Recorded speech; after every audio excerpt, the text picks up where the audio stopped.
नमस्कार दोस्तों, SN electrical academy के यूट्यूब चैनल पे आप सभी का स्वागत है। दोस्तों, इलेक्ट्रीशियन ट्रेड थियरी में हम न्यूमेरिकल पोर्शन को कवर कर रहे थे। उसी सीरीज का ये पार्ट नंबर 7 है। वीडियो को कंप्लीट वॉच कीजिएगा। न्यूमेरिकल पोर्शन में आपको बहुत कुछ सीखने को मिलेगा। साथ ही साथ वीडियो अच्छी लगे तो वीडियो को लाइक कीजिएगा और अपने दोस्तों में भी आप सब वीडियो को जरूर शेयर कीजिएगा। चलिए प्यारे साथियों, आज के सेशन का हम आगाज़ करते हैं और स्क्रीन पर फर्स्ट नंबर क्वेश्चन। पहला जो क्वेश्चन है कि यदि 0.3 ओम प्रतिरोध के एक तार की लंबाई को दुगुना किया जाता है तो उसका रेजिस्टेंस क्या होगा। रेजिस्टेंस का मान जो दिया गया है 0.3 ओम का दिया गया है। अब ये कह रहा है कि इसकी लंबाई को हम दुगुना कर रहे हैं तो रेजिस्टेंस क्या होगा। Formula R equal to rho L upon A. R जो है रेजिस्टेंस होता है, एल जो है उस कंडक्टर की लंबाई है और ए जो है उस कंडक्टर के अनुप्रस्थ काट का ये क्षेत्रफल होता है और रो जो है रेजिस्टिविटी प्रतिरोधकता होता है। अब यहाँ से रेजिस्टेंस और लंबाई का रिलेशन देखेंगे तो समानुपात का बन रहा होगा। अगर क्षेत्रफल से कहता रेजिस्टेंस का तो व्युत्क्रमानुपात का बनता। तो यहाँ से हम लिख सकते हैं कि R समानुपाती L। इसका मतलब है कि रेजिस्टेंस को हम जैसे बढ़ाएंगे वैसे लंबाई बढ़ेगी, रेजिस्टेंस को जैसे घटाएंगे वैसे लंबाई घटेगी। अब यहाँ पे कह रहा है कि रेजिस्टेंस का मान जो है 0.3 है। अब इसको दोगुना कर दिया जाता है, किसको, लंबाई को। तो ये बताइए कि अगर लंबाई को हम दोगुना करेंगे तो इसका रेजिस्टेंस भी दोगुना होगा, यानी इंटू 2 हो जाएगा, यानी 0.6 ओम नया रेजिस्टेंस हो जाएगा। ऑप्शन नंबर सेकंड बिल्कुल करेक्ट आंसर हो जाएगा। अगला क्वेश्चन, अगला जो क्वेश्चन है कि एक 1000 वाट लैंप द्वारा 10 घंटे के लिए विद्युत खपत की गई विद्युत ऊर्जा की गणना करें यूनिट में। अब इसके लिए क्या होता है कि यूनिट इक्वल टू वाट गुणे घंटा अपान 1000। अब वाट कितना दिया गया है तो 1000 दिया गया है, इंटू घंटा कितना तो 10 घंटा अपान 1000। अब ये 1000 से ये 1000 मारा जाएगा, 10 यूनिट आंसर हो जाएगा। ऑप्शन नंबर डी 10 यूनिट बिल्कुल करेक्ट आंसर हो जाएगा। अगला क्वेश्चन, अगला जो क्वेश्चन है कि एक साधारण, अगला जो क्वेश्चन है एक साधारण 40 वाट 120 वोल्ट इनकैंडिसेंट लैंप को जलाने के लिए कितने एम्पियर की आवश्यकता होगी। इनकैंडिसेंट लैंप है, इसकी वाटेज जो कैपेसिटी दिया गया है वो 40 वाट दिया गया है और इसकी वोल्टेज कैपेसिटी जो है 120 वोल्ट है। तो फिर करंट का हम लगाएंगे P equal to V into I. अब यहाँ से I हमें निकालना है तो I equal to P upon V हो जाएगा। क्लियर। अब यहाँ से P का मान 40 वाट दिया है तो 40 अपान V का मान 120 दिया गया है। क्लियर। ये 0 से ये 0 मारा जाएगा, 4 एकम 4 4 तिहाई 12, 1/3 पॉइंट बढ़ाएंगे ऊपर 0 10 हो जाएगा, 3 का नाम 0.3333 करते चला आएगा एम्पियर। Option number A 0.3। अगला जो क्वेश्चन है, अगला क्वेश्चन है 0.1 ओम प्रतिरोध वाले मूविंग कॉइल इंस्ट्रूमेंट की करंट जो दिया गया है फुल स्केल डिफ्लेक्शन पे 40 मिली एम्पियर है।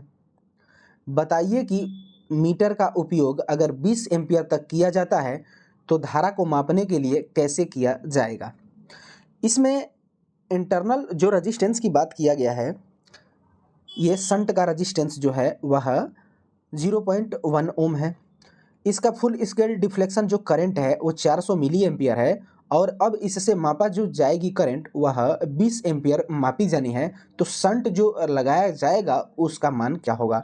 तो shunt resistance RSH equal to होता है RA अपान M-1। एम का जो मान होता है I अपान IM हो जाता है।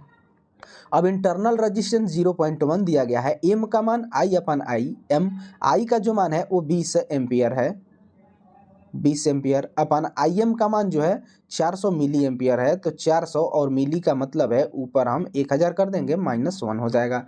2 0 से ये 2 0 मारा जाएगा, 4 5 6 20 अपन 5 इंटू 10 50 हो जाएगा, 50 माइनस 1 49 हो जाएगा, यानी 0.1 अपान 49।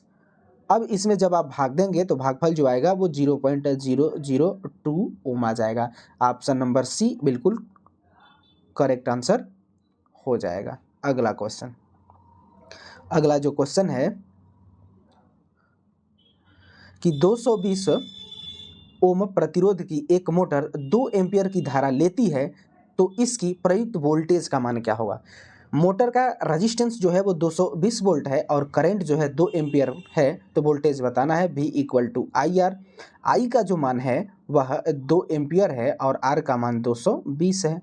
22 दूनी का 44 और एक जीरो, वोल्टेज जो आएगा 440 वोल्ट। ऑप्शन नंबर ए बिल्कुल करेक्ट आंसर हो जाएगा। अगला क्वेश्चन, अगला जो क्वेश्चन है कि एक 220 वोल्ट डीसी मोटर में 0.2 ओम का आर्मेचर रेजिस्टेंस है और यह 215 वोल्ट के बैक ईएमएफ उत्पन्न करती है, तो इस में करंट का मान क्या होगा, धारा पूछा है। मोटर के केस में वोल्टेज इक्वेशन जो होता है V equal to E B plus I A R A होता है। अब टर्मिनल वोल्टेज 220 दिया गया है, 220 equal to E B back EMF जो है वह 215 दिया है प्लस आर्मेचर करंट बताना है इनटू आर्मेचर का रेजिस्टेंस जो है वो 0.2 है। अब देखिए 220 और इसको इधर लेके आएंगे तो माइनस हो जाएगा 215, तो कितना हो जाएगा 5 इक्वल टू 0.2 इंटू आई ए। अब यहाँ से क्या करेंगे कि आई ए इक्वल टू 5 अपान 0.2, अब पॉइंट हटाएंगे तो ऊपर 0 हो जाएगा, 50/2 25 एम्पियर हो जाएगा, यानी आर्मेचर करंट का मान 25 एम्पियर। ऑप्शन नंबर सी बिल्कुल करेक्ट आंसर हो जाएगा। अगला क्वेश्चन, अगला जो क्वेश्चन है कि एक ट्रांसफार्मर में 230 वोल्ट पर 2 एम्पियर की प्राइमरी धारा है और 23 वोल्ट पर 20 एम्पियर की द्वितीयक धारा है, तो ट्रांसफार्मर की इफिशियंसी क्या होगी। ट्रांसफार्मर की दक्षता इक्वल टू होता है आउटपुट अपान इनपुट इंटू 100। अब देखिए आउटपुट क्या है, तो आउटपुट हम बनाएंगे तो क्या करेंगे कि आउटपुट की वोल्टेज और आउटपुट की करंट इनटू कर देंगे, तो वो टोटल हमें आउटपुट पावर हो जाएगा, क्योंकि पावर का फार्मूला जो होता है P equal to V into I, voltage और करंट का, आउटपुट का। उसी तरीके से इनपुट का करंट और वोल्टेज का हम इनटू कर देंगे तो टोटल इनपुट पावर हो जाएगा। क्लियर।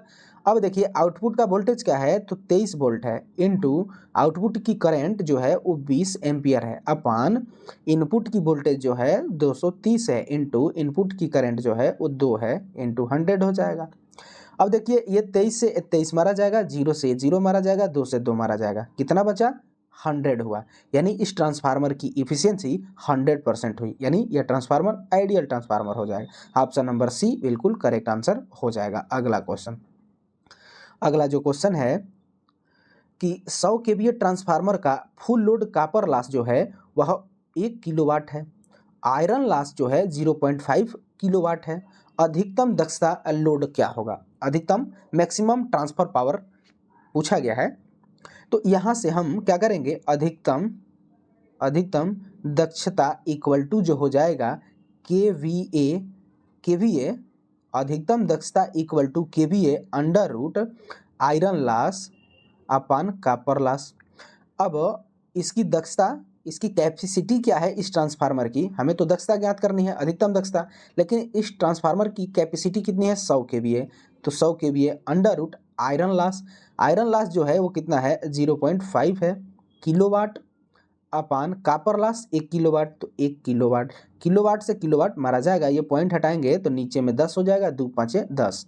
अगले स्टेप में इसको हल करेंगे तो 100 इंटू 1 अपान √2 हो जाएगा। अब √2 का मान 1.414 हो जाएगा, तो 100 अपान 1.41 भाग जब देंगे तो ये 70.70 करके आ जाएगा, यानी इस ट्रांसफार्मर की अधिकतम जो दक्षता होगी वह 70.7 केवीए हो जाएगा। ऑप्शन नंबर बी बिल्कुल करेक्ट आंसर हो जाएगा। अगला क्वेश्चन, अगला जो क्वेश्चन है कि एक ट्रांसफार्मर 400 वोल्ट प्राइमरी और 40 वोल्ट द्वितीयक के साथ है, यदि प्राइमरी में घुमाव मतलब टर्न की संख्या प्राइमरी में 400 है तो द्वितीयक में घुमाव की संख्या क्या होगी, तो वोल्टेज और टर्न में जो संबंध होता है वो समानुपात का होता है। मतलब कहने का है कि सेकेंडरी वाइंडिंग में टर्न की संख्या अपान प्राइमरी वाइंडिंग में टर्न की संख्या इक्वल टू सेकेंडरी वाइंडिंग का वोल्टेज अपान प्राइमरी वाइंडिंग का वोल्टेज।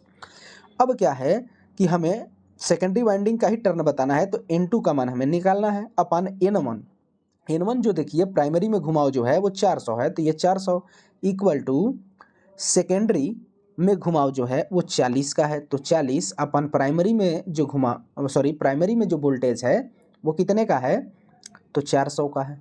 ये 400 से 400 मारा जाएगा, N2 का मान कितना मिल गया? 40। यानी सेकेंडरी वाइंडिंग में हमें टर्न की संख्या जो रखनी होगी वो 40 टर्न रखना होगा। ऑप्शन नंबर बी बिल्कुल करेक्ट आंसर हो जाएगा, 40 टर्न। अगला क्वेश्चन, अगला जो क्वेश्चन है कि एक ट्रांसफार्मर के लिए जिसमें प्राथमिक टर्न 100 और द्वितीयक टर्न 400 है, यदि प्राथमिक वोल्टेज 200 वोल्ट कर दिया जाए तो हमें द्वितीयक का वोल्टेज क्या होगा? फिर वही फार्मूला हम लगाएंगे और यहाँ पे आंसर हमें मिलेगा। अब यहाँ पे क्या करेंगे कि N2 upon N1 equal to V2 upon V1। N2 का जो मान दिया गया है वो 400 दिया गया है, तो 400 अपान N1 का जो मान दिया गया है वो 100 दिया गया है, इक्वल टू V2 हमें निकालना है अपान V1 का जो मान है वो 200 है। अब देखिए ये 2 जीरो से ये 2 जीरो मारा जाएगा और V2 equal to cross multiplication जब करेंगे तो 4 दूनी का 8, 800 वोल्ट आ जाएगा सेकेंडरी वाइंडिंग का। ऑप्शन नंबर सी बिल्कुल करेक्ट आंसर हो जाएगा। अगला क्वेश्चन, प्यारे साथियों इसमें इतने ही क्वेश्चन थे, वीडियो को कंप्लीट वॉच कीजिएगा, न्यूमेरिकल पोर्शन में आपको बहुत कुछ सीखने को मिलेगा। साथ ही साथ वीडियो अच्छी लगे तो वीडियो को लाइक कीजिएगा और अपने दोस्तों में भी आप सब वीडियो को जरूर शेयर कीजिएगा। तो चलिए प्यारे साथियों इस वीडियो में बस इतना ही, तब तक के लिए bye bye, take care, thanks for watching this video.